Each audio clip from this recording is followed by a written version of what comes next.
Shalom, queridos Javerim y Javerot, bienvenidos a Pardes HaTalmud en esta quinta entrega. Rabbi Meir, buenos días.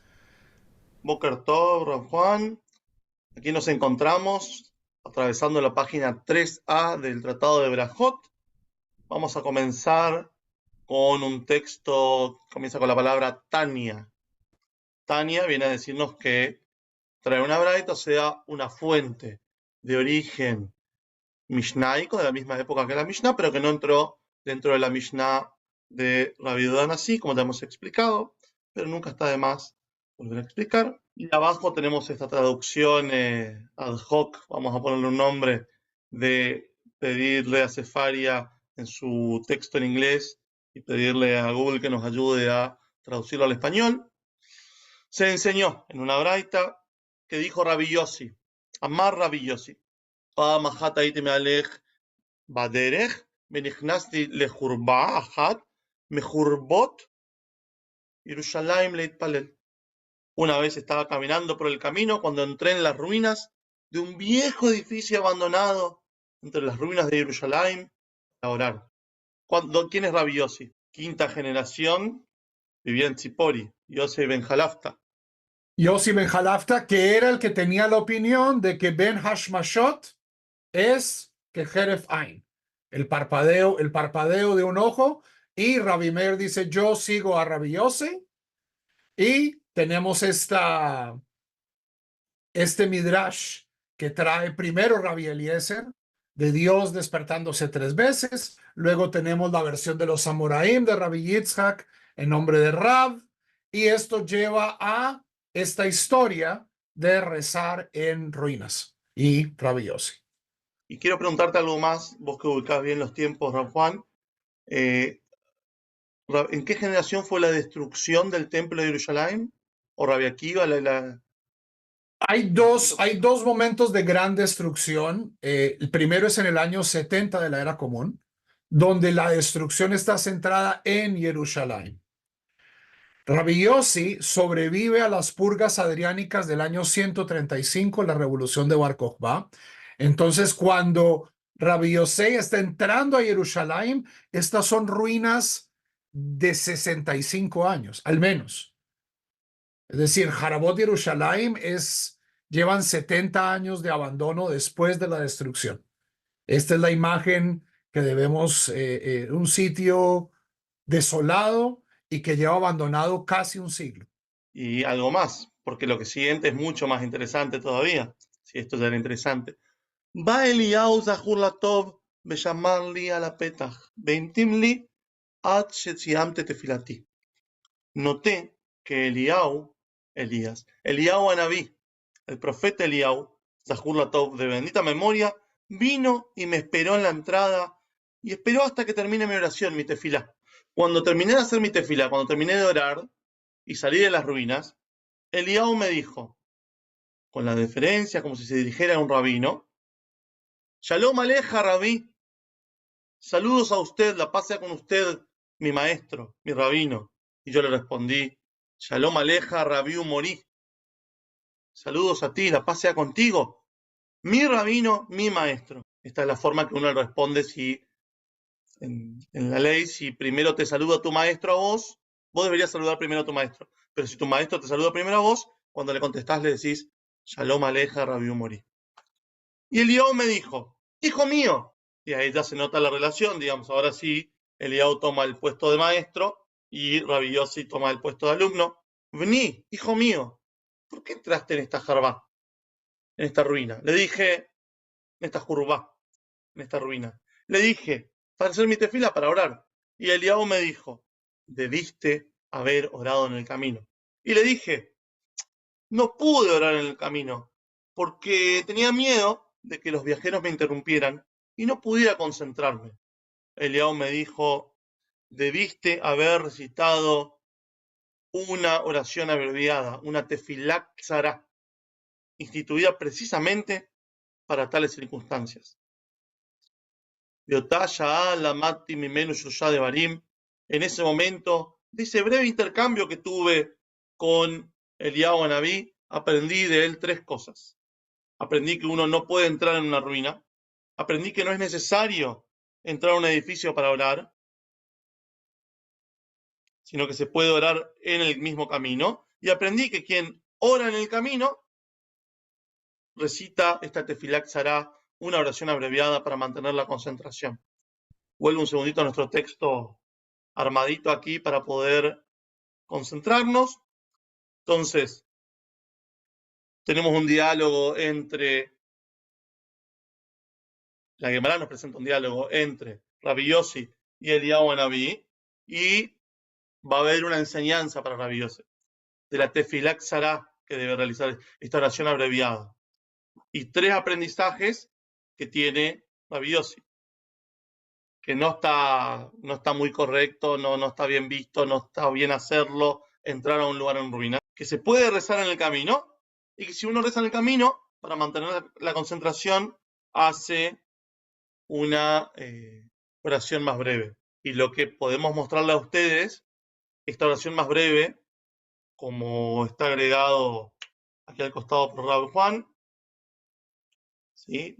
Esta tefilá se llama Abineinu. Rashi explica, el principal comentarista de la Gemara explica que esta tefilá es Abineinu, que se va a tratar en realidad dentro de una cantidad de hojas. Se va a tratar más adelante en la hoja 29a de este mismo tratado de Brajot.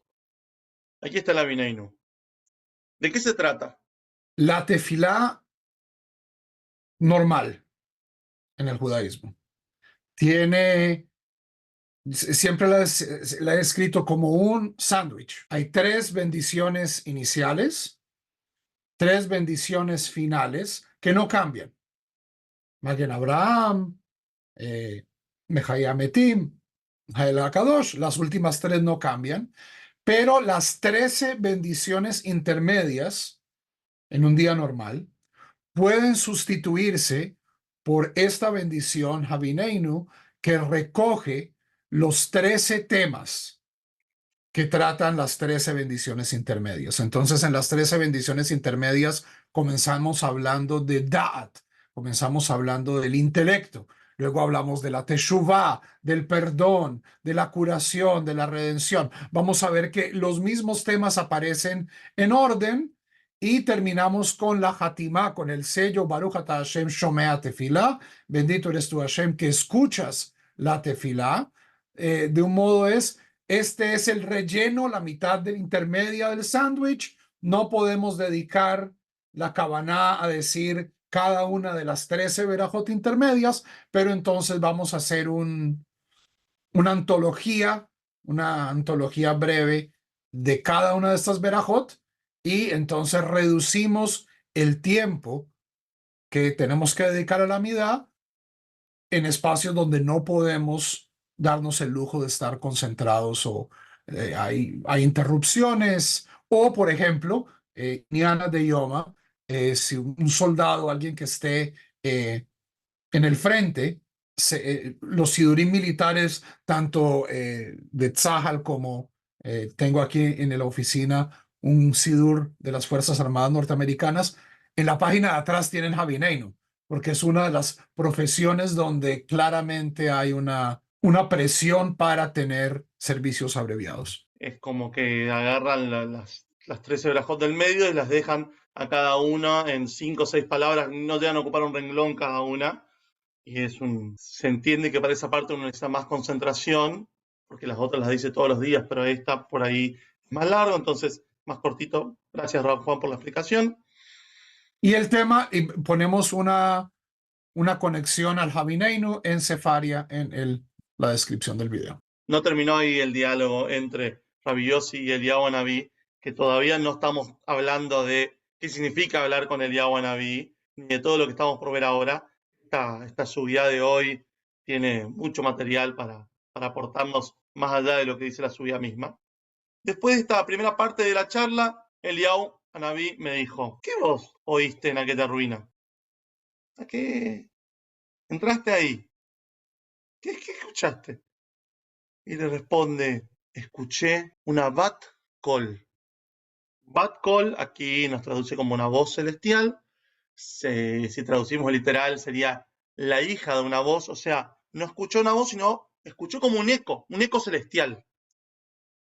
de ese rugido del Kadosh Baruj Hu, del santo bendito él, que estaba arrullando como una paloma y diciendo: ¡ay de mis hijos, por cuyos pecados destruí mi casa y quemé mi templo y los exilié entre las naciones! Eliyahu Anabí me dijo: por tu vida y la vida de tu cabeza. O sea, pero está clarísimo.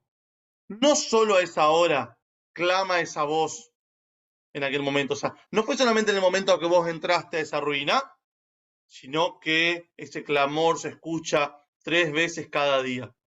Además, cada vez que se evoca la grandeza de Dios, cuando el pueblo de Israel entra a las sinagogas y a las casas de estudio y responde en medio del Kadish, y Shemer Rabá Mebaraj Lalam el Memayá, en la Gemara lo dice en hebreo, dice Sheme Agadol Meboraj. En ese momento también sacude su cabeza el Kadosh Baruj Hu, ¿sí? Que viajó como si pudiera hacer algo así, pero digo, como que asiente, mueve la cabeza y dice: feliz es el rey que así es alabado en su casa. Su casa, las casas de estudio, las sinagogas.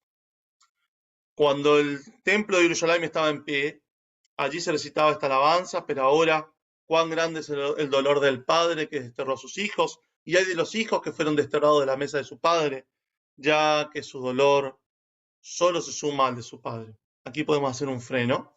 Vamos a mostrar simplemente, por si alguno no conoce, justo acá Sefaria nos permite, debajo de la Bineinu, tener una versión del Kadish. El Kadish tiene una primera parte de donde se justamente comienza Idgadal Bikadash Merabaes, que se agrande y que se santifique su gran nombre. Y después en la parte del medio dice: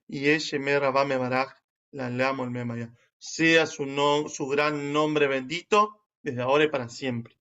Entonces, lo que está diciendo es que cuando se recita el Kadish dentro de las casas de oración y las casas de estudio del pueblo judío, en ese momento hay como si pudiera decirse, hay como un goce, una satisfacción de parte de Dios hacia nosotros, sus hijos. Esta era la primera parte de nuestra Gemara, digamos, hasta aquí. Creo que tenemos un par de temas para charlar, Juan, ¿no es cierto? Porque yo me quedé con algunas dudas. La primera te la llegué a preguntar, pero digo, son dudas que ya las hemos charlado y que los que nos ven, nos escuchan, nos siguen, también les puede surgir. Primero, ya contestamos, o ya contestaste, qué tipo de ruinas eran las que vio Rabbi Yosef. Por otro lado, perdón, yo tengo unos cuantos años en este mundo, Eliyahu Anabí no se me apareció. Si se me aparece no sé qué hago, pero no se me apareció, o yo no me di cuenta. Pero tenemos a un Rabbi Yosef que sí se da cuenta que ese que está ahí afuera es Eliyahu Anabí, porque muchas veces se aparece y la gente no se da cuenta, pero sí se da cuenta. ¿Qué significa? ¿Qué nos quiere decir la Gemara con esto? Toda cultura anclada en el Tanaj. Este es un problema que no solo tenemos nosotros, sino que nuestros vecinos, nuestros amigos cristianos también tienen, es que el Tanaj describe un periodo en la historia donde hay una muy fluida comunicación entre el Ribono Shel Olam y los seres humanos, o entre el Ribono Shel Olam y el pueblo de Israel. En la Torá hay Moshe y Hashem están constantemente hablando. Ya en la época de los jueces y en la época de los reyes, esta comunicación se reduce a unos cuantos individuos, hombres y mujeres, a quienes llamamos Nevi'im, profetas, cuya misión, a veces muy complicada, era revelarle al pueblo y particularmente a las instituciones poderosas, a los reyes, a los Kohanim, la voluntad de Dios. Cuando se cierra el Tanaj, cuando nos decimos, bueno, ya no vamos a meter más libros en la Biblia, esta es la Torá Shelichtav, esta es la Torá escrita, hay una noción de que en esta nueva época la comunicación con Dios no es tan fácil, no es tan directa. Es lo que los rabinos llaman de una manera muy honesta, de cierto modo, la muerte de la profecía. Los últimos profetas del Tanaj son Zacarías, Hagai, ¿cierto? Estos profetas que vienen con Ezra, que vienen con Nehemías a reconstruir la ciudad, a reconstruir el templo, el segundo templo, años 450, 430. Pero después de eso, en la época persa, en la época romana, ya no hay profetas. Esa voz se extingue y hay un cambio de liderazgo y quiénes son las personas encargadas. Si nos vamos a Pirkei Avot, que sé que Rabbi Meir lo ve como el documento de autenticidad, ¿cierto? Recibimos la Torá de Moshe, Moshe lo pasó a Yoshua, lo pasó a los profetas, y una vez esa conciencia, esa experiencia del Ribono Shel Olam cambia, ¿quiénes son los que reciben la tradición? Anshei Knesset Agdola, los hombres de la gran asamblea, el último de los cuales es Shimon HaTzadik, que es el primer proto-rabino, el maestro de Shemaya Aftalión. Shemaya Aftalión es el maestro de Hillel. Hillel es el maestro de Rabbi Yohanan ben Zakkai. Rabbi Yohanan ben Zakkai es el maestro de Rabbi Eliezer y Rabbi Yoshua. Y luego ellos son los maestros de Rabbi Akiva, que nos traen hasta Rabbi Yose. Y si nosotros estamos parados en el momento de la historia donde está Rabbi Yose, hay varias cosas que lamentar. Primero, hay que lamentar este largo periodo donde Dios ha estado Kivyahol callado. No hay más revelación divina directa de Dios. ¿Qué hay? Hay diálogo rabínico, hay jochma. Hay memoria, hay tradición, hay discusión, pero eso no es profecía. Entonces, en la tradición rabínica, y este Midrash recoge ambas, existen dos formas narrativas de hablar, de tener como ese eco de Nebuá. Cuando yo quiero hablar de cosas que verdaderamente no puedo hablar. Entonces, ¿qué pasa? ¿Qué estaba pensando Dios? ¿Qué está haciendo Dios en este momento? Yo como rabino, yo como rabiosa, y no puedo decir, yo tengo profecía, yo puedo ver. ¿Qué es lo que tengo? A veces Eliahu viene y me cuenta cosas. O a veces oímos ese eco celestial. Es una manera en que los rabinos hacen una cosa que parece contradictoria, pero hacen una cosa como con dos caras. Por un lado, están reconociendo lo que nosotros hacemos no es profecía. Nosotros no somos profetas. Este Midrash de Rabbi Yossi no tiene el mismo golpe, ¿cierto?, que el capítulo 6 del profeta Miqueas. Y esto es una historia que le pasó a Rabbi Yossi, o que nos cuenta Rabbi Yossi. Y la manera es que no fue que Dios se le aparece a Rabbi Yossi, no. Él se encuentra, tiene esta visión del Eliahu o escucha un eco celestial. Entonces, por un lado están reconociendo lo que nosotros hacemos no es profecía, pero por el otro lado están reconociendo de vez en cuando qué bonito sería poder escuchar más allá de la cortina, más allá del pargod. Todas las personas, yo creo que tienen esos momentos donde tratan de imaginar qué está pasando en la conciencia divina. Los rabinos no son la excepción. Y en un momento tan emotivo, Rabbi Yossi se está escondiendo en una ruina abandonada de Jerusalén para orar. Por eso es que Eliahu no lo interrumpe. Sabemos que entrar a ruinas es peligrosísimo, ya vamos a aprender, pero Eliahu no lo interrumpe, porque sabe que Rabbi Yossi está teniendo su experiencia, que está teniendo este acceso, este eco de profecía.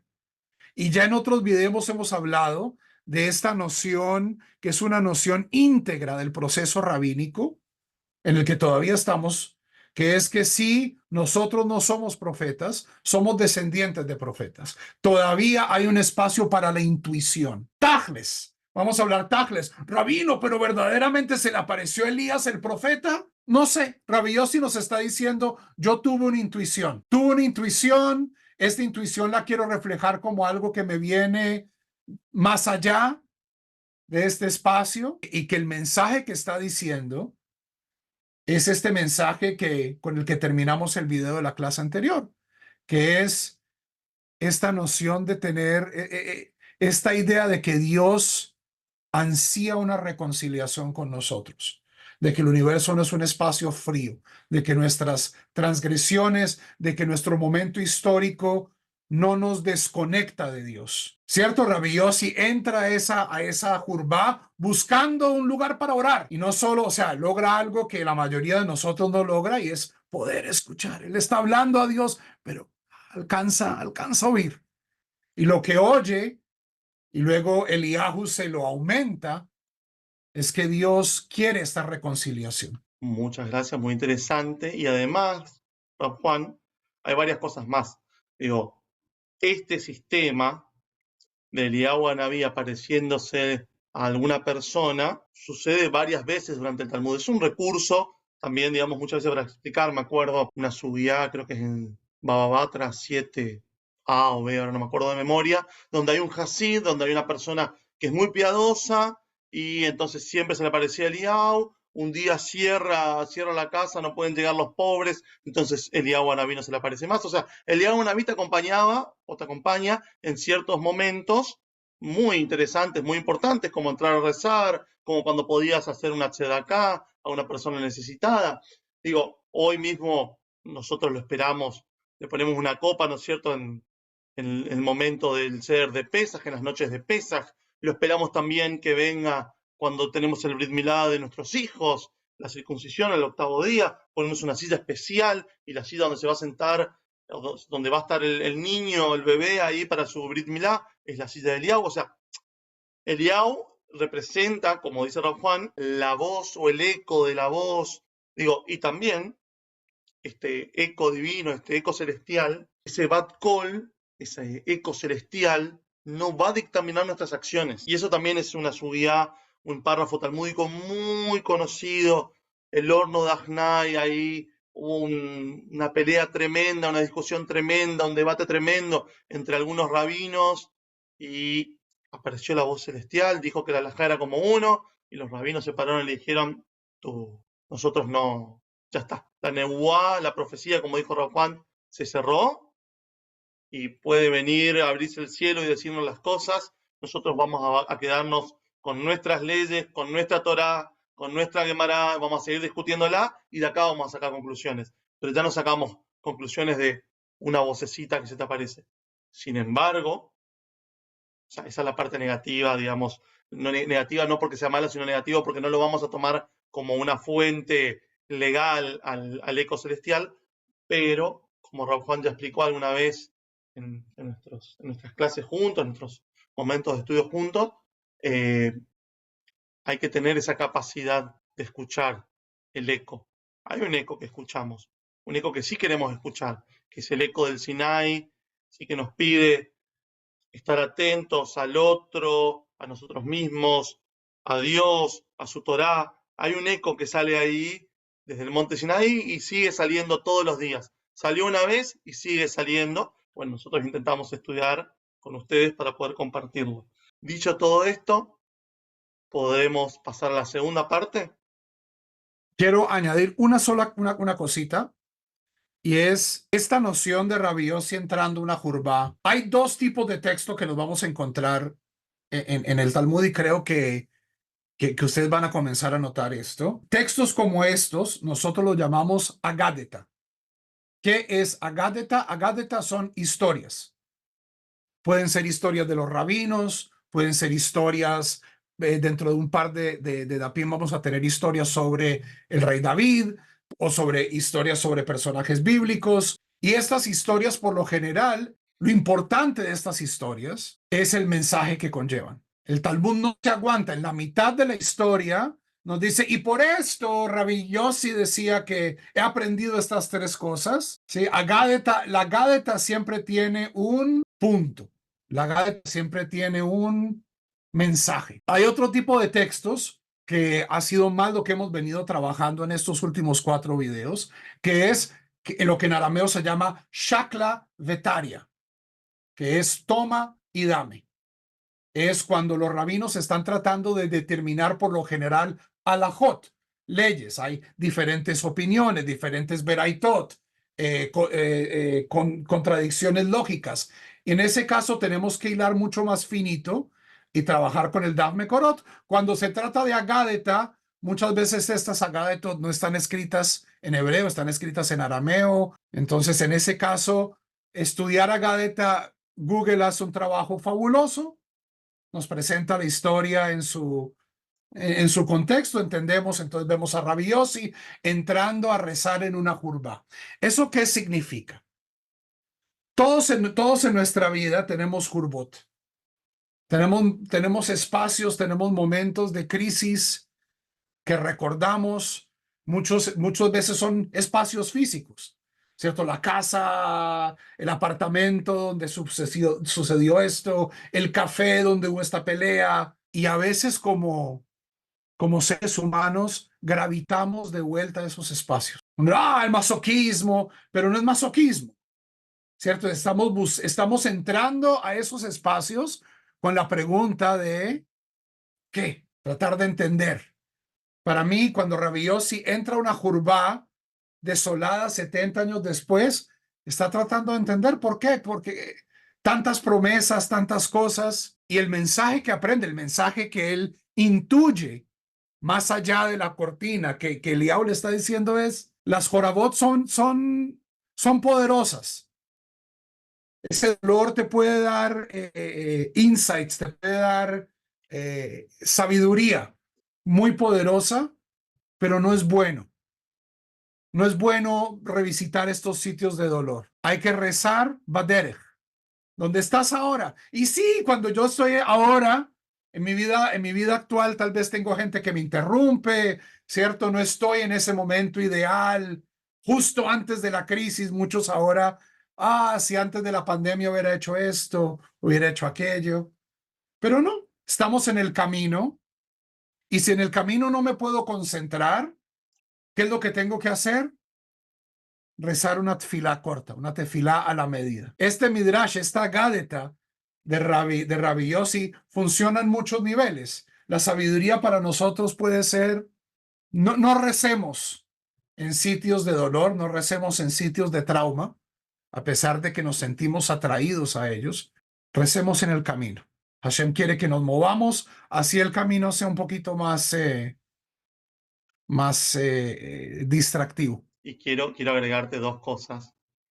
Una, que esto que nos pasa en este momento que estamos estudiando, pasa mucho con el Talmud. O sea, el Talmud salta de un tema a otro sin pedir permiso, digamos. Eso, digo, se los digo a los que no están acostumbrados, el Talmud salta de un tema al otro sin pedir permiso, y venimos estudiando sobre Ajot y ahora estudiamos sobre ruinas y aparece Eliyahu Anabí.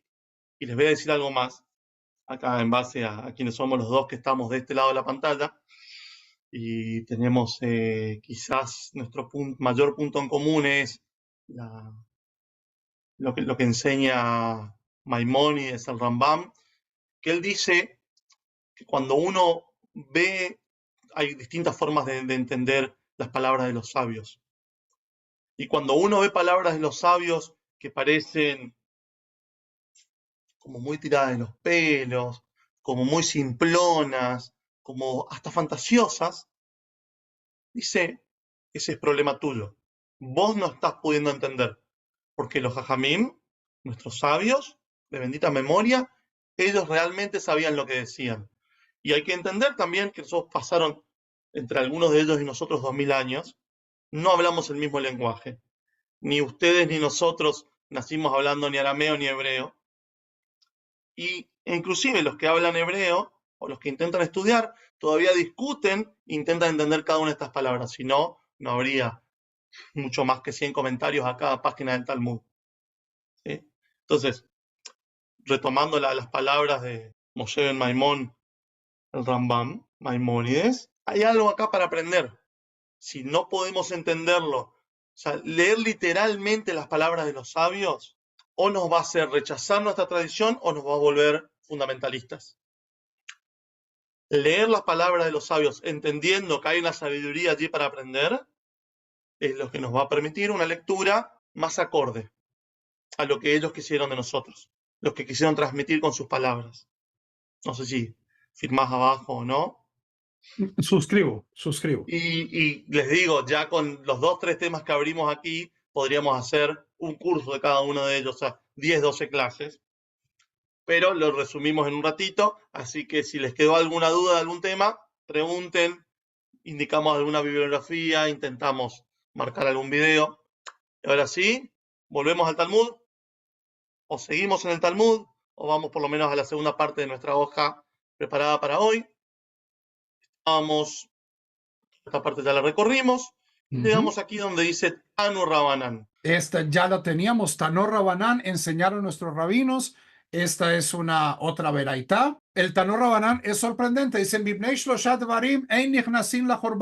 por 3 razones no entramos a una ruina. Mipnei Hashad, por la sospecha. Las ruinas siempre son espacios para encuentros peligrosos, encuentros ilegales. Mipnei Hamapolet, por el peligro, la casa se puede caer. Uno no se pone intencionalmente en peligro. Umibnei hamazikin, y por los espíritus dañinos, los espíritus chocarreros que llaman en América Latina. Y vamos a hablar de esto, pero aquí hay mucho más shakla betaria. Pero antes de entrar en el shakla betaria, quiero que notemos algo importante. Eliyahu Hanaví le dijo a Rabbi Yossi que estaba prohibido rezar en las ruinas. Inmediatamente, ¿qué es lo que hace el Talmud? Dice, pero eso no es suficiente. Aquí te traigo explicación de por qué está prohibido en las ruinas. No es simplemente, Rabbi Yossi tuvo una visión, una intuición de Eliyahu, donde Eliyahu le dice, no se metan en ruinas. No es simplemente que recibimos esta tradición, esta gádeta de Rabbi Yossi como si fuera ley. No, la gádeta es la gádeta y la ley es la ley.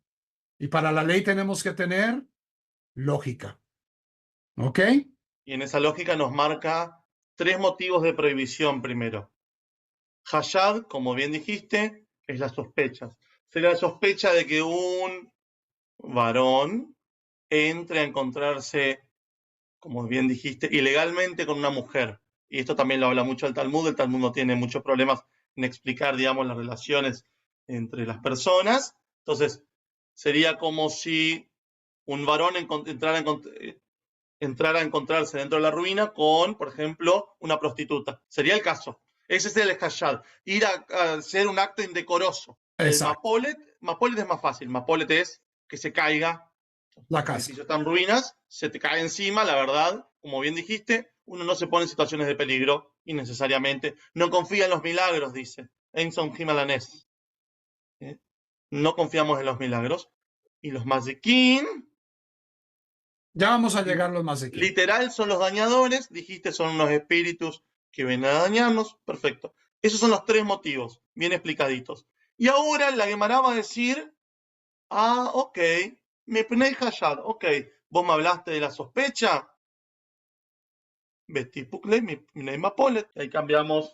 Ahí cambiamos de hoja, por eso está esa Gimel con esos 2 puntitos. Ahí Y pasamos, volteamos la página. Gimel Aleph está, si tenemos un Vilna Shas, está a la izquierda. Ahora, tornamos la página. Gimel Bet está del lado derecho. Y te aporto esto y seguís vos, Raúl Juan. Petit Clay es una de estas palabras claves que venimos buscando y enseñando todo el tiempo. Tipo Clay, saca eso de ahí. Estudiemos el asunto de otra fuente, de otro macor. Por cuanto que podría basar la halajá en otro macor, en otra fuente legal, o de una forma más simple. Porque también tenemos esto, o sea, la Gemara está escrita, nosotros ahora imprimimos libros recontra fácil, pero antes había que transcribirlos a mano. Y entonces, la verdad, hagámoslo más corto, digamos, o sea, hagamos un resumen. ¿Para qué vamos a decir 3 si podemos decir 1 o podemos decir 2? Y entonces, ¿qué dice la Gemara acá, Juan? Cuando los Amoraim en Babilonia reciben este Tanur Rabanán con 3 explicaciones, dado que esto fue lo que ellos recibían pedacitos, o sea, hoy hablamos de contenido corto, de TikToks, Ellos no recibían un video de 1 hora y media con toda la explicación. Ellos recibían de Eretz Israel, lo que les llegaban eran TikToks, les llegaban Tano Rabanán, 3 cosas. Y la labor que ellos hacían en Babilonia era, bueno, ¿qué podemos nosotros deducir de este paquete de información tan conciso que hemos recibido? Y la primera cosa que ellos deducían es que parece haber redundancia. Bibnei Hashad, ok, estamos preocupados de relaciones ilícitas. Betipuklei Mishum Mapolet, ¿por qué estas relaciones ilícitas? Saquémoslas. ¿Por qué? Porque tenemos la razón de la casa derruida. Si estamos preocupados de casas derruidas, ¿por qué estamos preocupados de relaciones ilícitas? Y viene aquí la Gemara y nos contesta, vejati, en una ruina nueva. Sería como un lugar abandonado, pero nuevo, hace poquito abandonado. O sea, no hay un peligro de caída, no hay un peligro de que ¿cómo se llama esto? De un derrumbe. De un derrumbe, gracias. En ese caso necesitamos la prohibición de Hashad, necesitamos la sospecha. Uno diría, bueno, no, ruinas, pero esta no es una ruina derruida, es una ruina nueva, o una casa en construcción, ¿cierto? Una casa en obra gris, en obra negra. Esos espacios hasta el día de hoy siguen siendo problemáticos, la gente viene, entra. Otro argumento en contra de la sospecha, Bibnei Hashad, Betipukle Mishum Mazikin. ¿Por qué estamos preocupados de la sospecha? Sácala y explícala por los mazikin, por los dañinos, por los espíritus dañinos. Bitrei, estamos hablando cuando 2 varones entran a una ruina, y en ese caso tenemos esta noción de que los espíritus no se le aparecen a personas cuando van juntas. Solo cuando la persona está sola, deja que su imaginación. Bueno, los rabinos, muchos rabinos, ya vamos a hablar de esto al final, de la existencia de Mazikin, pero acá estamos preocupados por la pregunta alágica. Y es, bueno, entonces 2 varones entrando solos a una ruina no debería estar prohibido por que a 2 personas no se les aparece Mazikin. Entonces, por eso necesitaríamos estamos tratando de probar que necesitamos esta cláusula de la sospecha. Y Betrei, Hashad Namileika. Si hay 2 varones que entran al espacio, nos dice la halajá en otros espacios en las leyes de Yihud, que en ese caso tampoco hay sospecha, porque asumen que si hay 2 varones, no va a haber relaciones ilícitas. Los 2 varones con una mujer. Pero la Gemara tiene Betreu Fritze. Pero estos 2 tipos sabemos que son díscolos. Sabemos que son personas que no tienen seniut y que por lo tanto podrían estar entrando a ese edificio a hacer cosas. No podemos confiar en todo el mundo. Entonces ya hemos probado que es necesario tener este axioma, esta prohibición por la sospecha en caso de que tengamos gente díscola en parejas entrando a un espacio nuevo.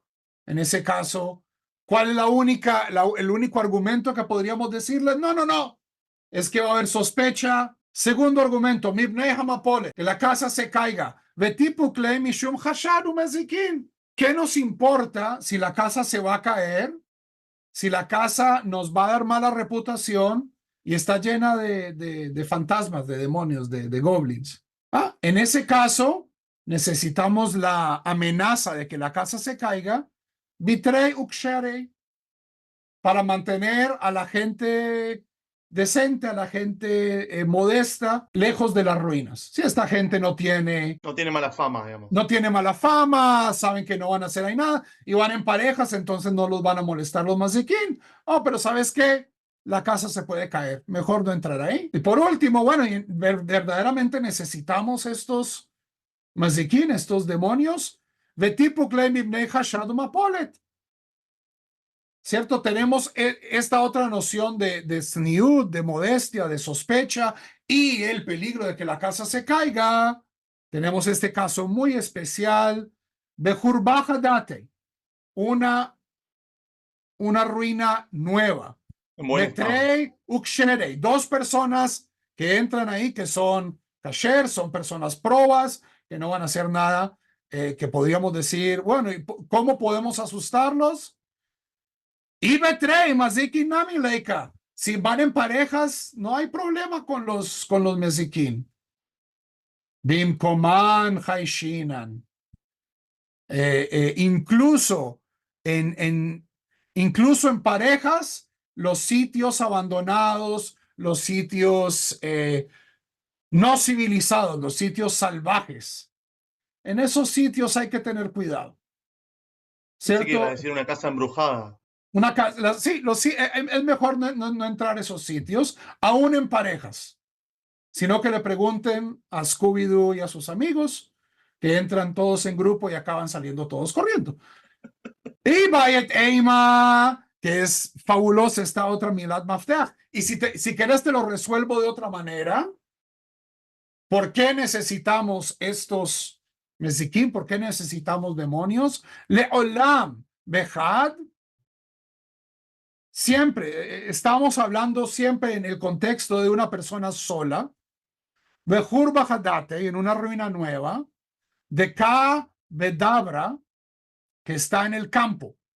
No una ruina urbana, como nos estábamos imaginando, sino una ruina rural.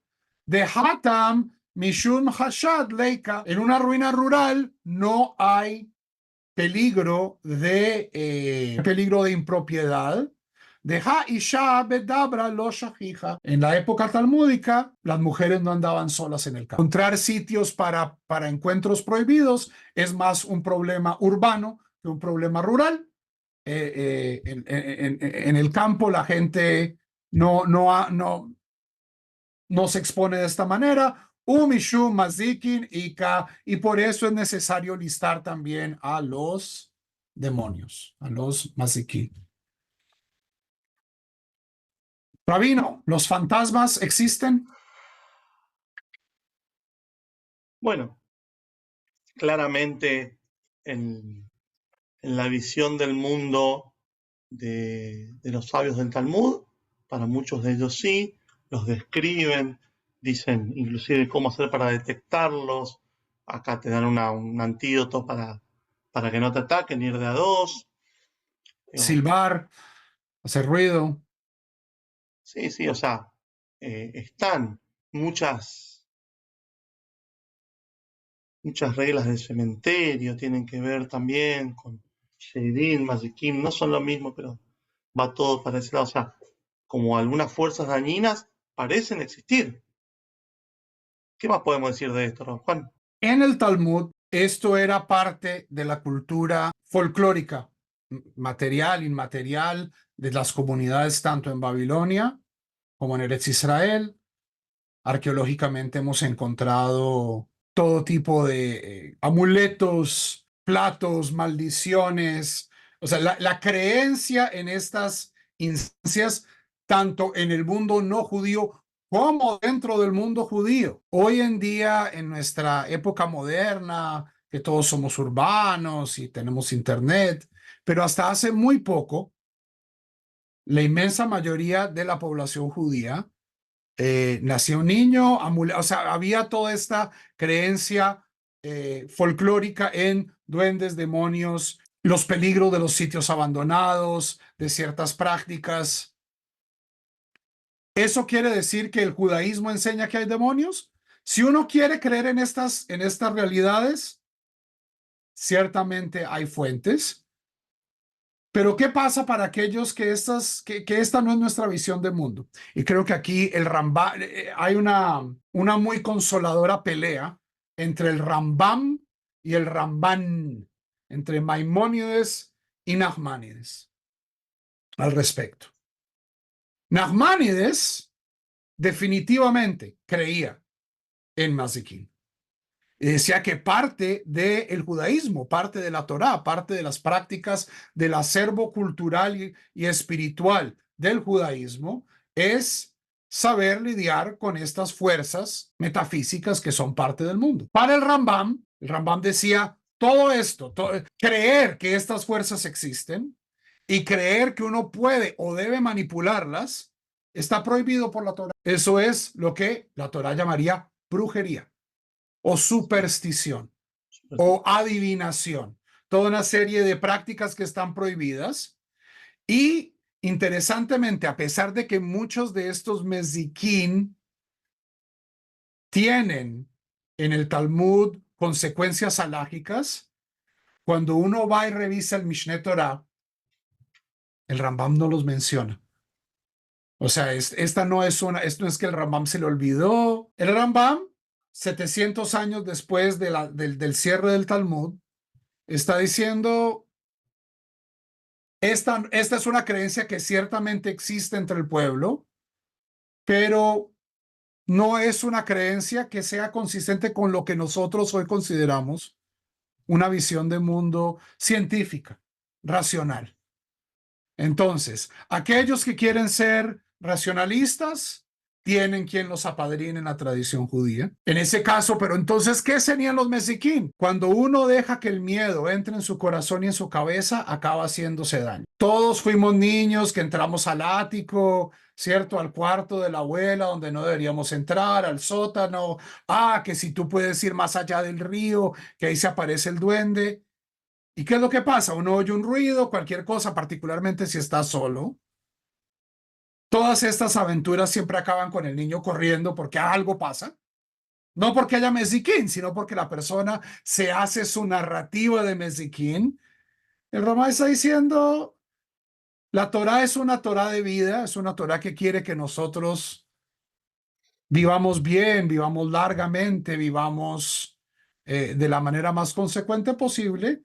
Y este tipo de creencias ya no son consecuentes con una buena vida. Mientras que el Rambam decía, no, esto es la parte más jugosa del judaísmo, es nuestra capacidad mágica.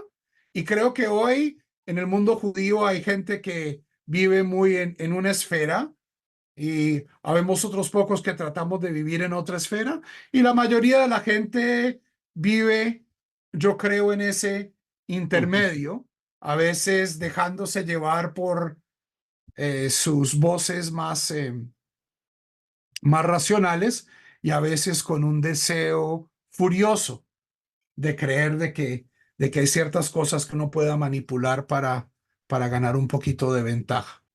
Inclusive mirándolo también al lado místico, creo que es el lado que representan esta cajita 2, al exponente más grande del racionalismo seguro, del lado de Maimónides, y Nachmanides como un representante muy importante del lado más místico, pero los trae juntos porque son de la misma época y la misma zona del mundo, la zona de Sfarad. Yo creo que nuestra existencia requiere, además de todo nuestro conocimiento y nuestro entendimiento, y lo que Maimónides representa perfectamente, requiere un poquitito también de esa mística, que Maimónides también la tenía, pero lo que Maimónides evitaba era, la mística está bien, pero ojo con las supersticiones.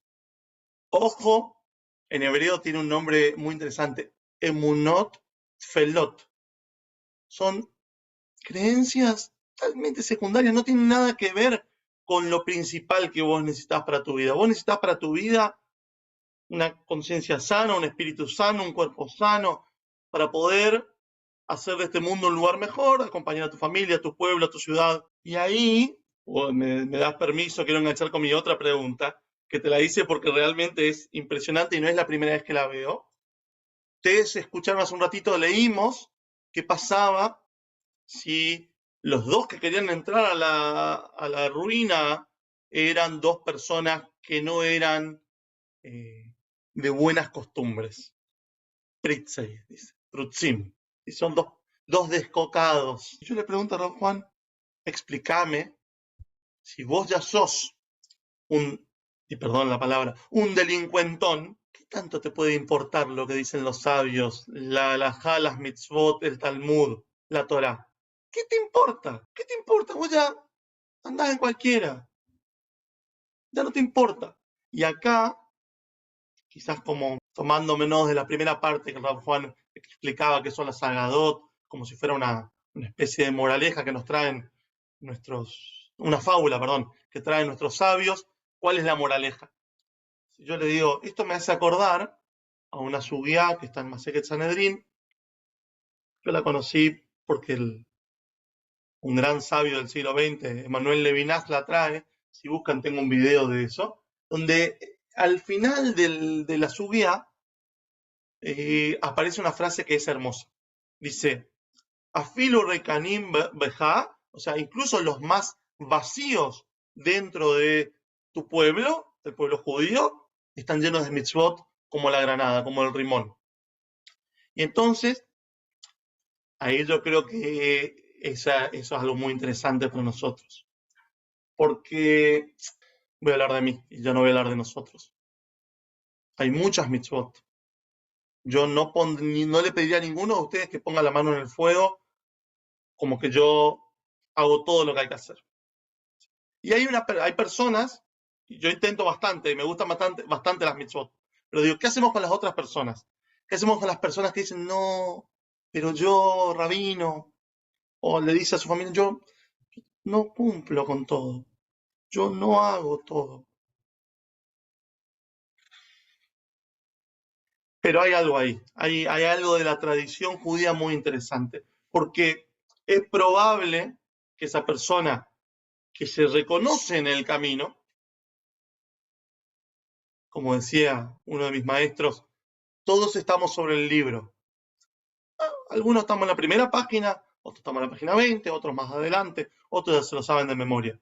Entonces, estamos dentro de la tradición, estamos dedicándole un tiempo largo. Si llegaron hasta esta parte del video, estamos dedicándole un tiempo bastante importante de nuestra vida al estudio juntos. Y entonces les digo, si aquellos Prutzim, esa gente que ya no gozaba de buena fama en la época de la Gemara, tenía que prestar atención igual a las mitzvot, a los preceptos, a las advertencias de nuestros sabios. Nosotros, que estamos en el camino intentando llegar a un nivel superior al que estamos ahora, pasito a pasito, Maalim Bakodes, pasito a pasito vamos subiendo en esta escalera de la santidad, como la describe algún libro más moderno. Estamos juntos estudiando. La pregunta de ¿dónde estoy yo y qué puedo hacer? Bueno, tenés que hacer un poquito más. Y por eso dice la Gemara, mirá qué pueblo que tenés. Un pueblo donde incluso el que parece que no tiene mucho, tiene un montón de mitzvot. No sé si alguna vez te tocó explicarle a tus hijos, Raúl Juan. Yo alguna vez tuve que explicar, no, este no tiene esta mitzvah. Este no hace Shabbat. Pero ¿sabes qué? A los padres los respeto. Pero, o sea, digo, cada uno de nosotros vive haciendo mitzvot y a veces no somos conscientes. Creo también que esto que decías vos, Raúl Juan, en esta visión más centrada de la vida, esta visión más mística de la vida, según como cada uno quiera verlo, nos pide a nosotros tomar conciencia. La conciencia que nos dice, señores, señoras, esta es tu tradición. Tu tradición. Es nuestra tradición, es tu tradición. Nuestra en el sentido de la hacemos entre todos. Estudiamos entre todos. ¿Se puede estudiar de uno solo? Sí. ¿Es tan divertido como esto? No tanto. Y por eso nosotros venimos y planteamos la necesidad de una gebruta, de un estudio, de compartir. Quizás de a dos podemos sobrevivir a estos masikim, que ya no son espíritus malvados, sino que son esas otras cosas que nos dicen, nah, acá no entres. No hace falta, no te queremos acá. Por aquí ni pases. Bueno, vamos de a dos. Les proponemos seguir juntos en este camino de a muchos, cosa de no tenerle miedo a nada, cosa de avanzar con cuidado, respetuosamente, pero hacia un camino, digamos, lindo, hermoso como el de nuestra Torá. Nos vemos la próxima, Raúl Juan. Fabuloso, fabuloso. No es una jurba lo que estamos, a donde los estamos invitando, pero tampoco es la casa donde solo pueden entrar los ksherim. Yo creo que eso es lo bonito de esta tradición. Eliyahu sabe que Rabbi Yossi no es Eliyahu, pero le dice, ¿sabes qué? Vos también sos mi maestro. ¿Qué aprendiste? Ese nivel de ejpatiut, de que a mí me importa incluso aquel que no está 100%, aquel que no está todavía haciendo el 10% de las mitzvot, el 20% de las mitzvot, ese 10%, ese 5%, ese 60% que están haciendo. Ahí es donde el Ribón Shel Olam y donde la tradición judía nos está diciendo, ahí es donde te quiero ver. ¿Cierto? Aún si sos un prutzei, ¿entendés? Hashad, aquí hay otras razones que te pueden persuadir de hacerte teshuva. Tal vez no escuchaste cuando el Ribono Shel Olam hizo la llamada a las 9 de la noche. Bueno, hay otra llamada en 3 horas. Hay otra llamada a las 6 de la mañana. Constantemente estamos recibiendo nuevos chances. Nos vemos, Bezrat Hashem, muy pronto. Rabbi Meir, hasta luego.